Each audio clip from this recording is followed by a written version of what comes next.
एवढे पैसे? नुसतं रेडाचं दावायचा की तवा. डॉक्टर 150 रुपयात सुई टोचून देतोय. घे जा की मग. मी आतो वय सांगायला. ये बाबा ये, तुझ्या म्हशीला रेडा धावतो म्हणून.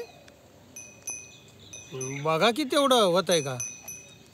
म्हशीला रेडा धावायचा म्हणजे काय खायचं काम आहे वय? जमत असेल तर म्हशीला इकडंच आण, नाहीतर जा तुझ्या डॉक्टरकडनं सुई टोचून घे जा. अहो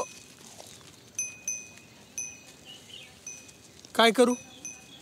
डॉक्टरकडनं सुई टोचून घेऊ का रेडा धावू? नाही, गाप तर घालायचंच आहे औंदाच्या भाळा.